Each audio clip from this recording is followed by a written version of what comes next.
Hi friends, science blog চ্যানেলে আপনাদেরকে স্বাগত। আজকের যে বিষয় নিয়ে আলোচনা করব তা হলো প্রাইমারি যে 2014 সালে পরীক্ষা হয় তা নিয়ে, ওয়ার্ক এবং ফিজিক্যাল নিয়ে নবম এবং দ্বাদশ শ্রেণী পর্যন্ত যে আন্দোলনকারীরা ছিল তাদেরকে নিয়ে আলোচনা করব। তবে ভিডিওটিতে আসার আগে আপনাদের কাছে একান্তই আবেদন, আপনারা যদি কেউ চ্যানেলটিকে সাবস্ক্রাইব না করে থাকেন অবশ্যই করে চ্যানেলটিকে সাবস্ক্রাইব করবেন, ভিডিওটিকে বন্ধুদের মধ্যে বেশি করে শেয়ার করবেন এবং লাইক দেবেন, এবং যদি নিজস্ব কোনো বক্তব্য থাকে অবশ্যই করে কমেন্ট করে জানাবেন। তো আসুন শুরু করা যাক। আমরা জানি যে 2014 সালের একটা প্রাইমারি বিজ্ঞপ্তি দেওয়া হয়েছিল, সেই অনুযায়ী 2015 সালে অক্টোবর মাসে তার পরীক্ষা হয়েছিল এবং এই পরীক্ষায় প্রায় 1,20,000 মতো টেট পরীক্ষার্থী উপকৃত হয়েছিল। এই পরিস্থিতিতে এই পরীক্ষার্থীদের বক্তব্য ছিল যেহেতু তারা টেট পাস করেছে এবং তাদের টেট উত্তীর্ণের একটা সার্টিফিকেট দিতে হবে, কিন্তু রাজ্য সরকার সেটা দেয়নি, যার ফলে তারা হাইকোর্টের দ্বারস্থ হয়েছিল। হাইকোর্ট গতকাল একটা রায় দিয়েছে, সেই রায়ে বলেছে যারা এই পরীক্ষায় পাস করেছে তাদেরকে আগামী 2 মাসের মধ্যে টেট যে পরীক্ষায় পাস করে সেই পাসের সার্টিফিকেট দিতে হবে, এবং এটা দেওয়া শুরু করতে হবে কবে না, যতদিন তাদের কাছে যতদিন না এই রায়ের কপি যাচ্ছে, বা যখন রায়ের কপি যাচ্ছে তখন থেকে 2 মাসের মধ্যে, এবং এই সার্টিফিকেটের ভ্যালিডিটি থাকবে 2 মাস।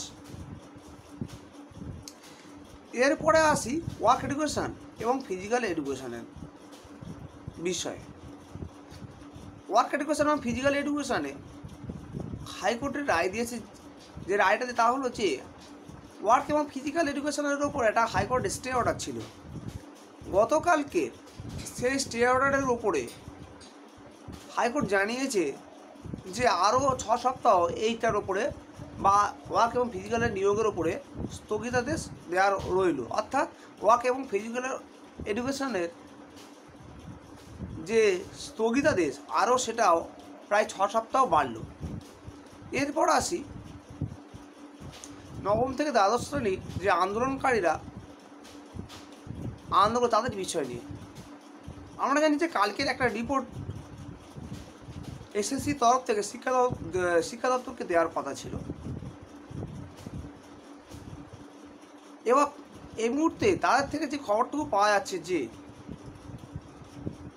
তারা বেশ কিছু সিট চেপে রাখে, এবং বেশ কিছু সিট যেটা ডিআই অফিস থেকে এসএসসিকে জানানো হয়নি সেই সিটগুলো তারা খুঁজে বার করার চেষ্টা করছে, এবং সেই সিটগুলোর মাধ্যমেই যারা আন্দোলন করছিল তাদেরকে চাকরি দেওয়ার একটা পথ তারা খুঁজে বার করার চেষ্টা করছে। যদিও তারা বলেছে এক্ষেত্রে কিন্তু আইনি জটিলতা আসতে পারে, তাই তারা বিভিন্নভাবে এই বিষয়টা নিয়ে চেষ্টা চালাচ্ছে। তো ফের আজ তাহলে আলোচনা করলাম আপার প্রাইমারি নিয়ে। আপার প্রাইমারি যে প্রাইমারি নিয়ে। প্রাইমারি যেটা বলেছে যে প্রাইমারিতে যারা 2015 সালের পরীক্ষাতে পাস করেছিল তাদেরকে 2 সপ্তাহের মধ্যে টেট পাসের সার্টিফিকেট দিতে হবে, এবং সেই সার্টিফিকেটের ভ্যালিডিটি 2 বছর থাকবে, অর্থাৎ এই 2 বছরের মধ্যে সরকার যদি কোনো প্রাইমারিতে নিয়োগ করে সেক্ষেত্রে তারা ডাইরেক্ট ইন্টারভিউতে চান্স পাবে, তাদের কোনো পরীক্ষা দিতে হবে না। ওয়ার্ক এবং ফিজিক্যাল নিয়ে এবং নবম থেকে দ্বাদশ শ্রেণী পর্যন্ত যে আন্দোলন করেছিল সেই আন্দোলনকারীদের নিয়ে আলোচনা করলাম। তো ফ্রেন্ডস, আজ ছিল এই পর্যন্ত। আপনারা যদি ভিডিওটিকে পছন্দ করেন অবশ্যই করে চ্যানেলটিকে সাবস্ক্রাইব করবেন, বন্ধুর মধ্যে ভিডিওটিকে শেয়ার করবেন, লাইক দেবেন। নিজস্ব যদি কোনো বক্তব্য থাকে অবশ্যই করে চ্যানেল যে কমেন্ট বক্স আছে সেখানে অবশ্যই করে জানাবেন। Thank you.